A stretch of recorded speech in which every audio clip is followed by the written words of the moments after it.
Bien-aimés dans le Seigneur, bonjour, bonjour à tous, bonjour aux sœurs, bonjour aux frères. Je suis Mélanie, je suis votre sœur. Bienvenue sur notre chaîne Nzambe Africa. Je suis Madame Villain. Bonjour à tout le monde.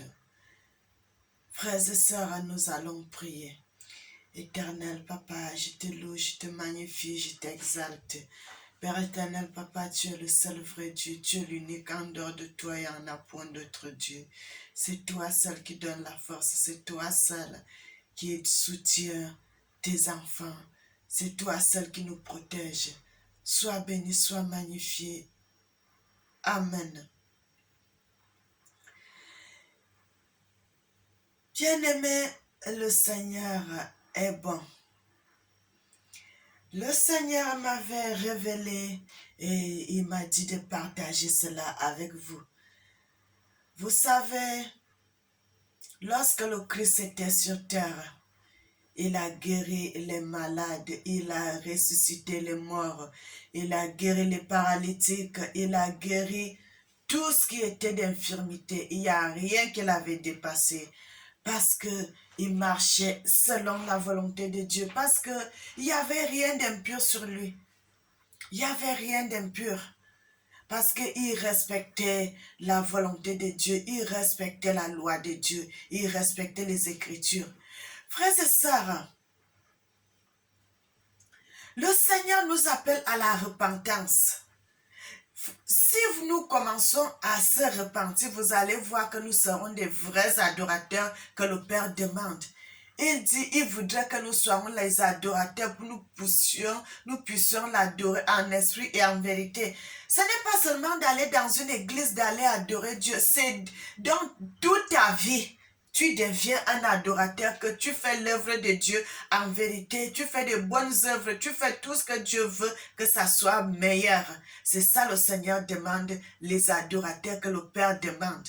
Ce sont ces gens que le Seigneur cherche, les vrais adorateurs, les gens qui ont la crainte de Dieu, les gens qui ont le respect pour la parole de Dieu, les gens qui ont le respect pour l'œuvre de Dieu. C'est ça que le Seigneur demande. C'est pas seulement d'aller à l'église, le temps que tu chantes, vous allez dire qu'on fait l'adoration. Ce n'est pas ça. Le Seigneur avait dit, David était l'homme selon son cœur. À chaque fois que David faisait ce qui était mal, lorsqu'on le reprochait, il se retournait devant le Seigneur et il pleurait. Il se demandait pourquoi j'ai fait ceci. Il demandait pardon à Dieu et le Seigneur lui pardonnait. C'est le style d'adorateur là que le Seigneur demande. C'est le style de personne là que le Seigneur demande. Les adorateurs, vraiment que tu donnes ta vie à adorer Dieu.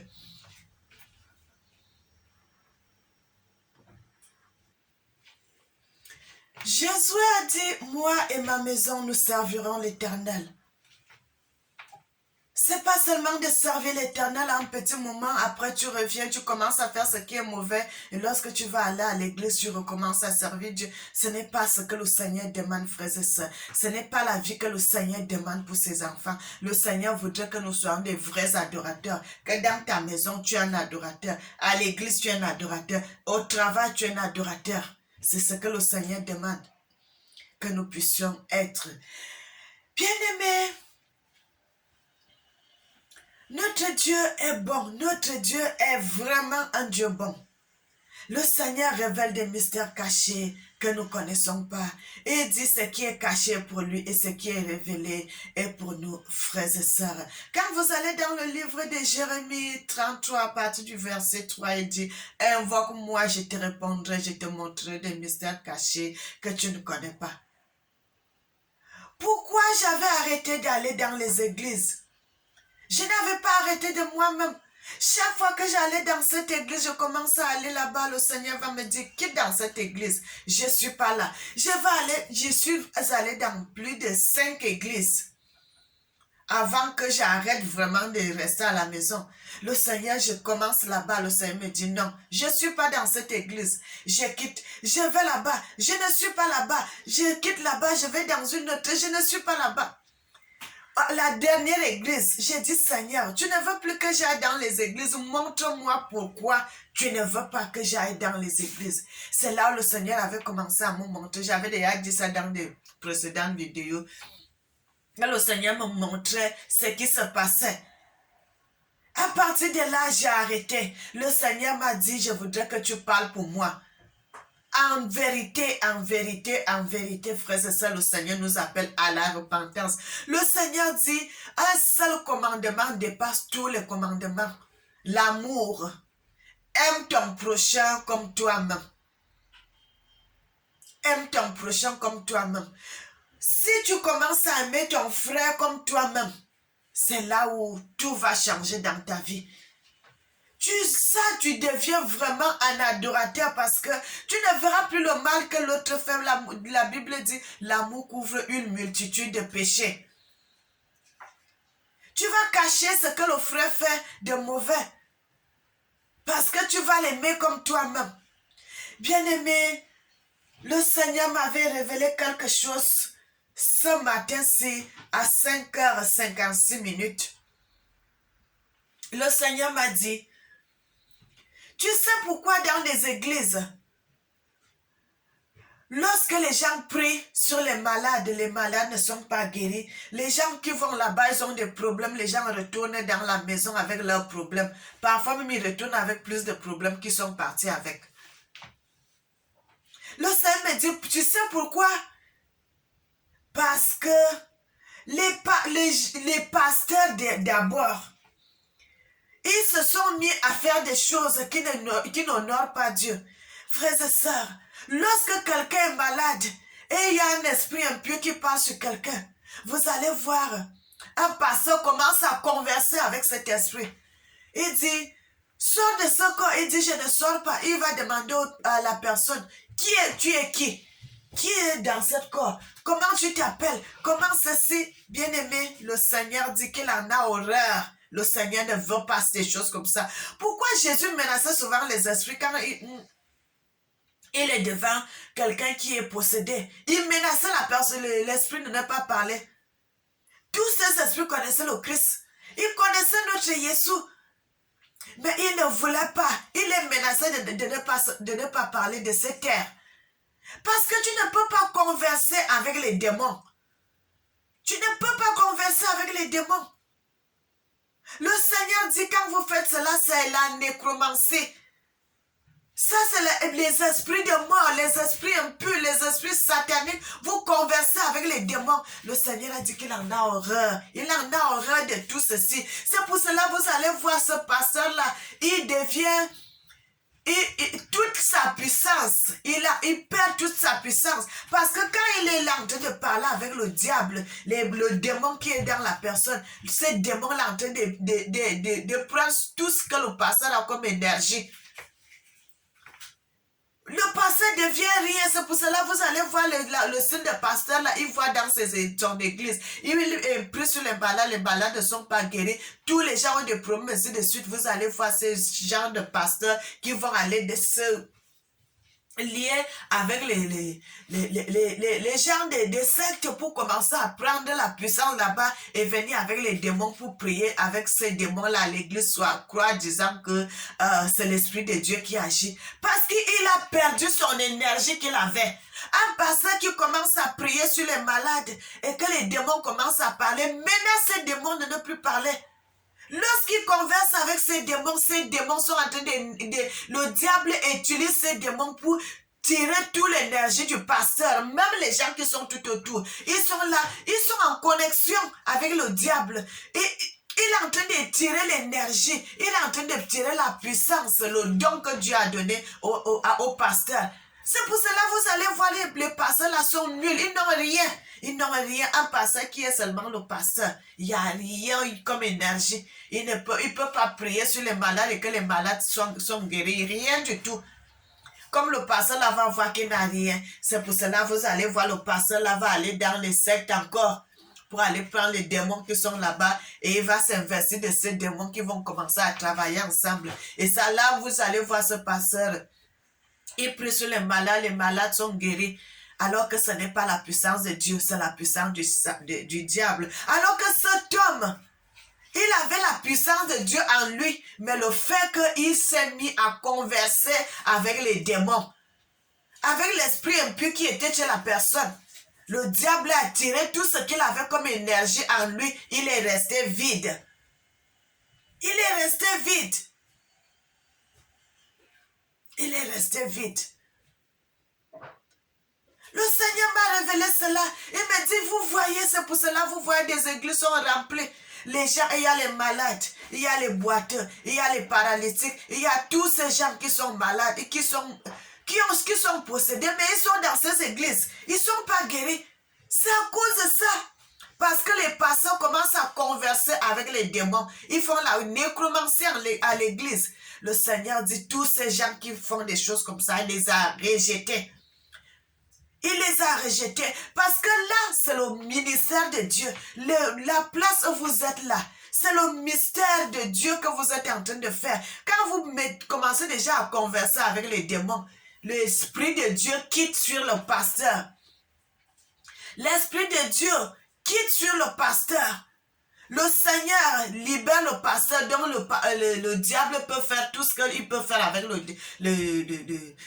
pasteur. Vous avez même vu, j'ai même vu dans une église un pasteur qui était en train de prier sur le malade. Il a été frappé, il est mort. Parce que le Seigneur, quand vous faites déjà des choses comme ça, l'Esprit de Dieu se retire du pasteur, il te laisse. Il te laisse. Donc le diable peut te manipuler comme il veut en ce moment. Tout ce qui te reste là comme énergie, le diable va tirer tout cela et tu deviens vide. Frères et sœurs, c'est pour cela que je vous dis souvent quand je presse la parole de Dieu. Bien-aimé, qui est ton pasteur? Qui est ton serviteur? Examine la vie de ton pasteur avant de continuer à marcher avec lui. Les gens, la Bible dit, les gens ont marché avec le Christ. Beaucoup de gens venaient parce qu'ils voyaient les miracles que le Christ était en train de faire. Il faisait des choses que les gens n'ont pas souvent l'habitude de voir. Il faisait des miracles, il faisait tellement de miracles que les gens étaient ébahis, les gens étaient émerveillés. C'est pour cela que les gens venaient voir. Les gens accouraient de partout pour venir voir cela. Ils venaient de partout pour voir cela. Mais toi, tu vois dans l'église le pasteur qui est en train de converser avec les démons, les gens qui sont possédés. Tu restes dans cette place, mon frère, ma soeur. Tu seras frappé aussi. Tu seras frappé aussi. Parce que le Seigneur dit, si la tête est pourrie, tout le corps est pourri. Si la tête est pourrie, la tête c'est qui? La tête c'est le pasteur. C'est la tête, c'est le serviteur qui dirige le peuple. Si le pasteur est dans l'égarement, tous ces gens sont dans l'égarement. Bien-aimé, l'homme ne peut pas donner autre chose que ce qu'il a. Si ce pasteur est dans l'égarement, c'est seulement cela qu'il va donner. Il ne peut pas donner autre chose. Si c'est un pasteur qui aime beaucoup les femmes, qui a l'esprit d'impudicité, qui a l'esprit de boisson, qui a l'esprit de vin, ce n'est que cet esprit-là qui peut donner à ses fidèles. Il ne peut rien donner d'autre. Frère, c'est ça. Ce n'est que ça qui peut donner. Ce n'est que ce don-là qui peut donner à ses fidèles. Si quelqu'un prêche la parole de Dieu et qu'il est nul, il n'a rien, tu ne peux rien donner d'autre. Parce que l'Esprit de Dieu, si l'Esprit de Dieu n'est pas avec toi, tu vas donner quoi? Tu vas communiquer qu'à la mort. Tu vas communiquer qu'à la mort. Frères et sœurs, nous allons un peu lire la Bible dans le livre de Matthieu 4. Matthieu 4, à partir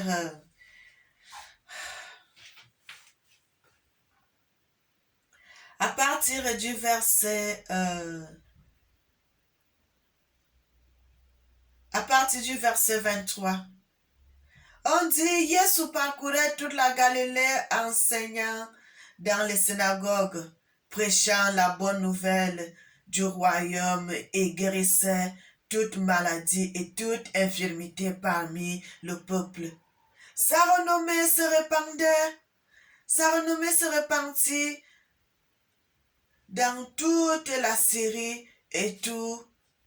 On lui amenait tout ce qui souffrait de maladies de douleurs et de divers genres de démoniaques, des lunatiques, des paralytiques et il les guérissait.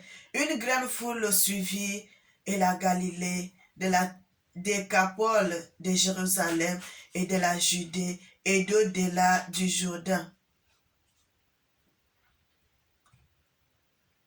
Si vous descendez au chapitre 5, la Bible dit, voyant la foule, Jésus monta sur une barque et après qu'il se fut assis, ses disciples s'approchèrent de lui. Puis ayant ouvert la bouche, il enseignait et dit, frères et sœurs, vous pouvez continuer à lire cela vous-même à la maison. Moi, je voulais vous montrer le passage. La Bible dit, notre Seigneur, le Christ, c'est lui qui a donné sa vie sur le bois. Il enseignait. Et lorsqu'il enseignait, chaque fois qu'il enseignait, les gens venaient avec les gens qui étaient malades, les paralytiques, les boiteux, tout ce qui souffrait. Le Seigneur les guérissait de tout ce qu'ils avaient comme problème. Le livre de Jean 6 au verset 2 dit, une grande foule le suivit parce qu'il voyait des miracles qu'il opérait sur les malades. Frères et sœurs, les gens suivaient le Christ, notre Seigneur, notre Sauveur, celui qui a donné sa vie sur le bois pour nos iniquités. La Bible dit que les gens le suivaient parce qu'ils voyaient des choses qu'il faisait, ce qu'ils n'ont jamais vu. Ils n'ont jamais vu cela. Ils se demandaient, cet homme-ci, il vient d'où? Il guérissait les malades. Il imposait les mains aux malades et les malades étaient guéris. La Bible nous dit que le Seigneur a fait des miracles il y a des miracles qu'on n'a même pas pu mettre dans la Bible parce que là, ça ne pouvait pas contenir. Il a opéré des miracles et des miracles et des miracles. Bien-aimé, notre Dieu est bon. Notre Dieu est merveilleux. Notre Dieu est digne. Le Seigneur parle. Le Seigneur révèle des choses cachées.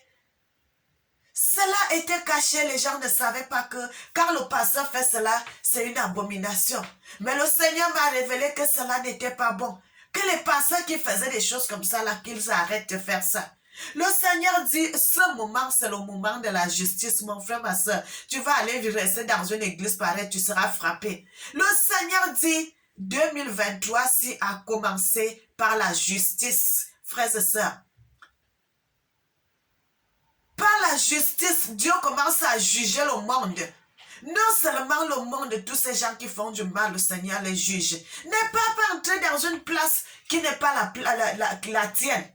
Tu vas aller entrer dans un problème qui ne te concerne pas, mon frère. Tu vas aller entrer dans un problème qui ne te concerne pas, ma soeur.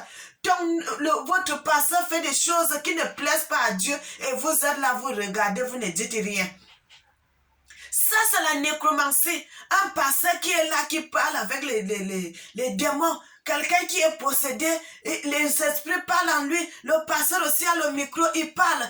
Le diable est en train de prendre tout ce qui est comme énergie sur lui parce que quand il commence seulement à parler avec les démoniaques, l'esprit de Dieu quitte sur le pasteur va rester vide. Donc il est livré entre les mains de l'ennemi. Il est livré entre les mains de Satan. Le diable peut tout faire sur lui. Bien-aimés, méfiez-vous. Méfiez-vous, vous-même vous êtes dans cette église. Quand vous voyez cela, sortez. Sortez parce que dans les églises pareilles, la colère de Dieu s'installe. Non seulement sur le pasteur et sur tous les fidèles qui sont là.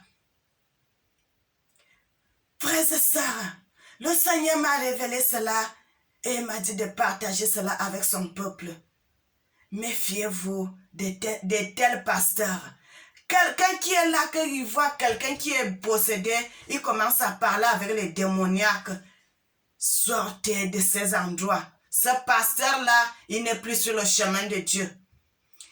Frères et sœurs, Soyez bénis, soyez bénis, soyez bénis. Le Seigneur vous aime, le Seigneur vous aime, le Seigneur vous dit des choses que vous ne connaissez pas et il vous ouvre les yeux spirituels afin de pouvoir voir ce que vous ne voyez pas et de comprendre ce que vous ne connaissiez pas. Bien-aimés, nous sommes au moment de la justice de Dieu. Le Seigneur dit, la crainte de Dieu est le commencement de la sagesse. La crainte de Dieu est le commencement de la sagesse. Le Seigneur appelle les gens à la repentance. À la repentance, à chercher Dieu de tout leur cœur, à servir Dieu avec intégrité de cœur.